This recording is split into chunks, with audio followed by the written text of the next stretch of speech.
अभी गिरफ्तार हुए हैं तो कितने दिनों के अंदर वो निकलेंगे, ये जो एक मूल प्रश्न आप लोगों का है। तो आप लोग एक चीज़ समझ लीजिए कि ये बहुत बड़ा हीनियस क्राइम का चार्ज इनके ऊपर नहीं है। जो इनके ऊपर चार्ज लगा है उसमें अधिकतम सज़ा 7 वर्षों का है, और अधिकतम सज़ा 7 वर्षों का मतलब ये मत समझिए कि 7 वर्ष बाद ही निकलेंगे। उनको बेल में, मर्डर केस में तो आजीवन कारावास होता है, फांसी की सज़ा होती है, उसमें भी बेल मिलता है। तो मेरिट ये होता है कि उस मैटर ये करता है कि आरोप कितना बड़ा हो छोटा हो मैटर नहीं करता है, कि उनके ऊपर साक्ष्य कितने आ रहे हैं, उनके विरुद्ध में पुलिस इकट्ठा करके साक्ष्य को ला रही है, वो मैटर एक तय करता है। तो ऐसे परिस्थिति में आप ये कह सकते हैं कि बहुत माने जो प्रक्रियाएं हैं इसमें बहुत लंबे, मैं कह रहा हूँ कि बहुत लंबे दिनों तक इनको जेल में नहीं रहना पड़ेगा। पहले से भी उन पे कुछ हाँ, यदि अन्य केसों का जिस हिसाब से जिक्र है उसमें यदि बेल टूट गया तो बहुत लंबे दिनों के ट्रायल में ये सहयोग नहीं किए होंगे। अन्य केस की बात कर रहा हूँ, तो वो इस केस के रिगार्डिंग आपको मैं दावे के साथ कह रहा हूँ, जितना मेरिट है इस केस में, इस केस के मुताबिक लंबे दिनों तक जेल में वो नहीं रहेंगे। लेकिन इसके अलावा यदि कोई केस का है तो उस केस का स्टडी करने के बाद ही बात कही जा सकती है, क्योंकि इस केस को मैंने स्टडी किया, उसमें बहुत सारे अन्य अभियुक्तों का केस मैं देख रहा हूँ, इसी केस को स्टडी किया हूँ। अन्य केस के बारे में क्या है नहीं है, जब उसका मैं अवलोकन करूँगा तभी आप लोगों को बता पाऊँगा।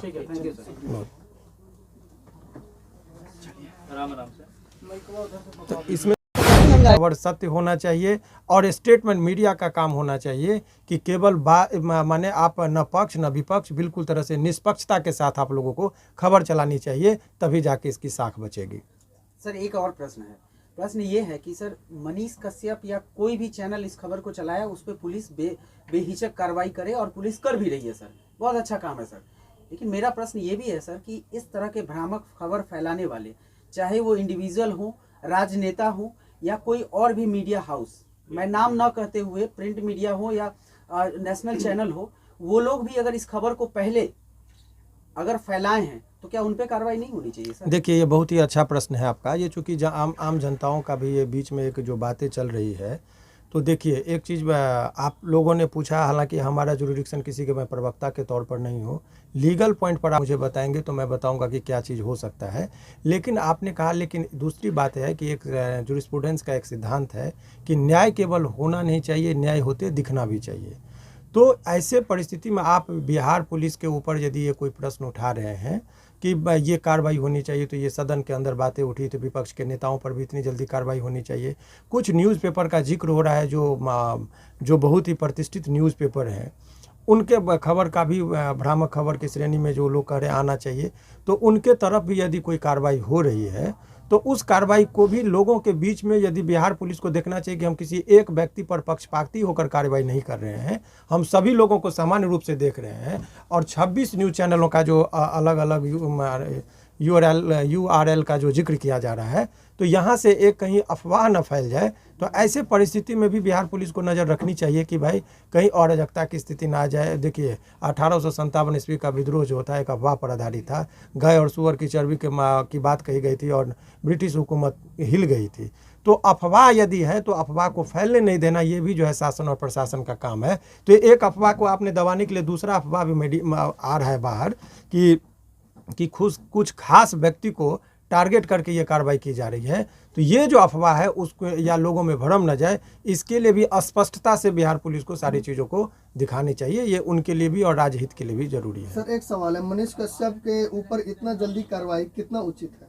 देखिए, अब ये जो आप लोगों ने बात कहा, उचित और अनुचित का फैसला माननीय न्यायालय में होता है। लेकिन प्रक्रियात्मक जो बातें कही गई है, सामान्यतः यदि किसी व्यक्ति के ऊपर यदि कुर्की जब्ती का मामला होता है तो उससे पहले FIR होने के बाद अनुसंधान के दौरान पुलिस क्या करती है, सामान्यतः वारंट लेती है। पहले तो 41A का नोटिस दिया गया। 41A का नोटिस में क्या है, ऑनरेबल सुप्रीम कोर्ट ने अभी एक मार्गदर्शन दिया था, और मार्गदर्शन में देने के बाद उन्होंने कहा था कि 7 वर्ष से यदि किसी व्यक्ति को 7 वर्ष तक की सज़ा का प्रावधान है, उसमें डायरेक्ट गिरफ्तारी नहीं होनी चाहिए, उनको 41A के तहत लाभ मिलना चाहिए, पुलिस को बचना चाहिए। लेकिन इस केस में भी 41 का नोटिस दिया गया, बहुत सारे लोगों को दिया गया। लेकिन एक जो लोगों के बीच में जो इसके अभियुक्त हैं, उन लोगों को 41A का नोटिस का कंप्लेंट्स करने में समस्या ये आ रही है कि अभी एक राकेश तिवारी करके थे, उनको 41A का नोटिस गया था, उस नोटिस के कंप्लेंट्स करने के लिए गए तो उनकी गिरफ्तारी दिखा गई। तो ये जो है सो तो उसका कोई कंप्लेंट इन्फ्रैक्चुअस कर जाएगा। इस बात को माननीय न्यायालय में भी इस पिटीशन में रखा गया है, ये बात ऑन रिकॉर्ड जाएगी। तो इस बात का कि कौन उचित कौन अनुचित, ये प्रक्रियात्मक क्या एरर है। जिन लोगों का मैं केस देख रहा हूँ, इस केस में मैं सभी लोगों का केस नहीं देख रहा हूँ, लेकिन अधिकतर पत्रकार का केस मैं देख रहा हूँ कि उनको बचाने की जो बातें हैं, तो उसमें ये सब प्रक्रियात्मक चीज़ जहाँ भी एरर होगा, इस चीज़ से हम लोग न्यायालय को अवगत कराएंगे।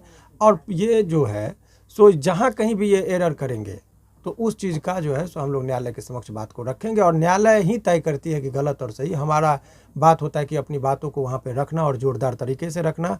तो मैं इतना ही कहूँगा कि आप लोग जितने भी यूट्यूब चैनल या मीडिया कर्मी हैं, उनको घबराने की ज़रूरत नहीं है। उनकी बात को जो भी लोग निर्दोष हैं उनके खिलाफ कोई कार्रवाई नहीं होगी। सर एक सवाल है, मनीष कश्यप जी अभी बेतिया के नज़दीकी थाने में जो है आत्मसमर्पण किए हैं, और इसके अलावा उनके घर पे कुर्की जब्ती की भी बात आ रही है, वीडियो वायरल भी हो रही है। सर किस मामले में उनके घर पे कुर्की जब्ती देखिए, की गई कुर्की है और उसका क्या देखिए, समाधान क्या है? 82 निर्गत हो जाने के बाद 30 दिन का वक्त दिया। 82 क्या है कि किसी व्यक्ति को लोग कहते हैं फरार, तो डायरेक्ट आप फरार नहीं कर सकते हैं। उसके लिए विधिवत प्रक्रियाएं हैं कि पहले वारंट लेने के बाद यदि व्यक्ति उपस्थित नहीं होता है, कहीं गिरफ्तारी नहीं होती है, पुलिस से बच रहा है, भाग रहा है, तो ऐसे परिस्थिति में पुलिस 82 का प्रेयर करती है कोर्ट में, और माननीय न्यायालय उनको देती है कि ये 30 दिन का उनको वक्त दीजिए, और उनके घर पर एक चिपकाया जाता है। और यदि वो व्यक्ति कहीं भी उपस्थित नहीं होते हैं 30 दिन के अंदर, तो उनको डिक्लेयर किया जाता है एब्सकॉन्डर। ये 82 का प्रोविज़न है। उसके बाद 83 के प्रावधान के तहत उनको यदि फिर भी यदि गिरफ्तार नहीं होता है, तो ऐसा कहता है कंपेलिंग चीज़ किया जाए कि मजबूर होकर वो कहीं भी हो तो वो उपस्थित हो जाए।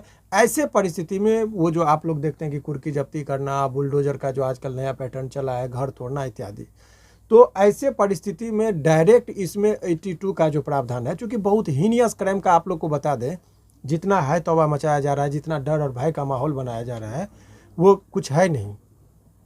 और इसमें एफआईआर का भी जो है सो जो हम लोगों ने न्यायालय में जो बातें को जो पिटीशन का जो पार्ट बन रहा है कि जो सेक्शन लगाया गया है उस सेक्शन में सभी लोगों के विरुद्ध मामला नहीं बनता है।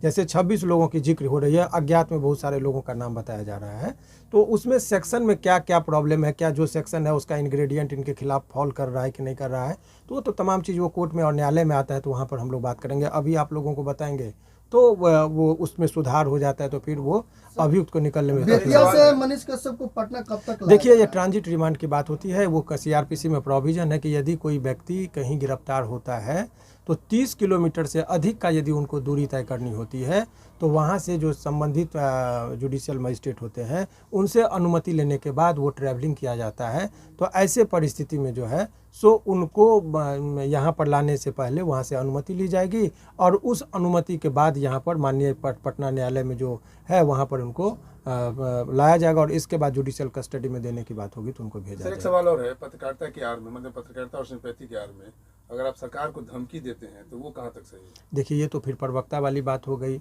लेकिन ये बात एक चीज़ जो प्रश्न आया है इसमें, चूंकि आप लोगों ने कह दिया, तो मैंने शुरुआत से कहा है कि इसमें सरकार की शक्ति का जो उन्होंने उपयोग किया, और वो टारगेट देखिए गृह मंत्रालय जो है, जनरली गृह मंत्रालय जो है अभी माननीय मुख्यमंत्री जी के पास है। लॉ एंड ऑर्डर और केस मुकदमा यदि आप देखेंगे तर्क से यदि बात किया जाए तो वो विभाग जो होता है वो माननीय मुख्यमंत्री जी के पास है। तो व्यक्तिगत यदि टारगेट जो तेजस्वी जी की जो बातें कही जा रही, मेरा मानना है कि ये अज्ञानता बस उनके नामों का जिक्र हो रहा है, क्योंकि ये गृह विभाग जो है अभी माननीय मुख्यमंत्री जी के पास है। तो ये इनके पास स्वास्थ्य से संबंधित होता तो direct allegation you can level against Tejashwi Yadav, लेकिन ये विभाग तो इनके पास है नहीं। तो क्यों हो रहा है इस चीज़ का जवाब यदि हम देंगे तो ये पॉलिटिकल हो जाएगा, इसलिए उस पर मेरा बोलना उचित नहीं। सर बेल कब तक क्या मिलेगा? कोई पत्रकार सर 180 दिन में किसी का सरकार गिरा देगी क्या? ये तो आप लोग तय करेंगे, इसमें मैं क्या सर एक बोलूं। सवाल है कि पुलिस का कहना है कि मनीष कश्यप पे जो गिरफ्तारी हुई है या जो कार्रवाई हो रही है सिर्फ इसलिए नहीं हो रही है कि गलत पत्रकारिता की है इस मामले में, बल्कि वो एक आदतन अपराधी हैं और पत्रकारिता के आड़ में अपराध को ही अंजाम देते हैं हर दिन। इसको कैसे देखते हैं? देखिए, जब एलिगेशन लगता है तो विभिन्न तरह की बातों का एलिगेशन लगता है, तो ये आरोप प्रत्यारोप का बात है।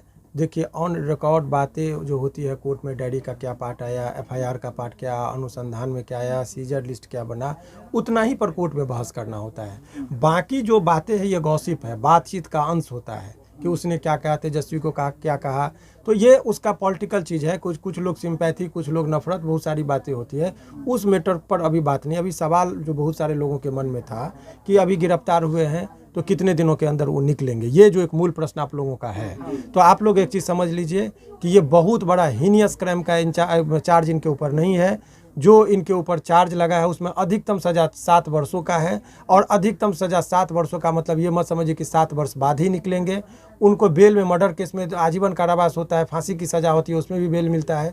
तो मेरिट ये होता है कि उस मैटर ये करता है कि आरोप कितना बड़ा हो छोटा हो मैटर नहीं करता है, कि उनके ऊपर साक्ष्य कितने आ रहे हैं, उनके विरुद्ध में पुलिस इकट्ठा करके साक्ष्य को ला रही है, वो मैटर एक तय करता है। तो ऐसे परिस्थिति में आप ये कह सकते हैं कि बहुत माने जो प्रक्रियाएं हैं इसमें बहुत लंबे, मैं कह रहा हूं कि बहुत लंबे दिनों तक इनको जेल में नहीं रहना पड़ेगा। पहले से भी उन पे कुछ हाँ, यदि अन्य केसों का जिस हिसाब से जिक्र है उसमें यदि बेल टूट गया तो बहुत लंबे दिनों के ट्रायल में ये सहयोग नहीं किए होंगे। अन्य केस की बात कर रहा हूँ, तो वो इस केस के रिगार्डिंग आपको मैं दावे के साथ कह रहा हूँ, जितना मेरिट है इस केस में, इस केस के मुताबिक लंबे दिनों तक जेल में वो नहीं रहेंगे। लेकिन इसके अलावा यदि कोई केस का है तो उस केस का स्टडी करने के बाद ही बात कही जा सकती है। क्योंकि इस केस को मैंने स्टडी किया, उसमें बहुत सारे अन्य अभियुक्तों का केस मैं देख रहा हूँ, इसी लिए मैं उस केस को स्टडी किया हूँ। अन्य केस के बारे में क्या है नहीं है, जब उसका मैं अवलोकन करूँगा तभी आप लोगों को बता पाऊँगा।